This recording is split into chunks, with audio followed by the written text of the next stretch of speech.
Hi, இது Wednesday எடுத்த vlog ஃபுல்லாகவே அம்மா அப்பா கூட ஷாப்பிங் மட்டும்தான். ஷாப்பிங்னா பிக் ஷாப்பிங் கிடையாது. சின்னதுலேருந்து பெருசு வரைக்கும் எது வாங்கினாலுமே அம்மா அப்பா கூடயே போய் வாங்கினது. எனக்கு நல்லா ஞாபகம் இருக்குது. நான் ஸ்கூல் படிக்கும்போது எனக்கு கிளிப்பு ஒன்று தேவைப்படும். அம்மா கிட்ட கேட்பேன். எனக்கு என் ஸ்கூல்லேருந்து 1 கிலோமீட்டர் நடந்து போனால் கிளிப் வாங்கிடலாம். ஆனால் அம்மா அப்படி வாங்க ஒத்துக்க மாட்டாங்க.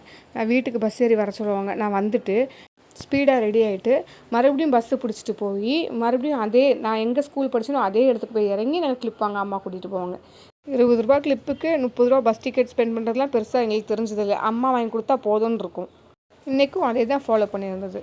மீன்லேருந்து ட்ரெஸ்லேருந்து ஸ்லிப்பர்ஸ்லேருந்து எல்லாமே அம்மா அப்பாவை கூட்டிகிட்டு போயே வாங்கியாச்சு. அவங்களுக்கும் குவாலிட்டியாக நம்ம செலக்ட் பண்ணி கொடுத்துருக்கோன்னு ஒரு திருப்தி இருந்தது. எனக்கும் கொஞ்சம் குவாலிட்டியாக வாங்கிட்டோங்கிற திருப்தி இருந்தது. நானும் சிஸ்டரும் அம்மாவை டீஸ் பண்ணுவாங்க, எங்களை டீஸ் பண்ணுவாங்க. பை த வே டிமார்ட்டில் ஷாப்பிங் நல்லா முடிஞ்சுது. வெளியே மழை வேறு, செம்மையாக இருந்தது. வீடியோ பிடிச்சிருந்தா ஃபாலோ பண்ணிக்கோங்க. நாளைக்கு வேறு வீடியோவில் பார்க்கலாம். பாய்.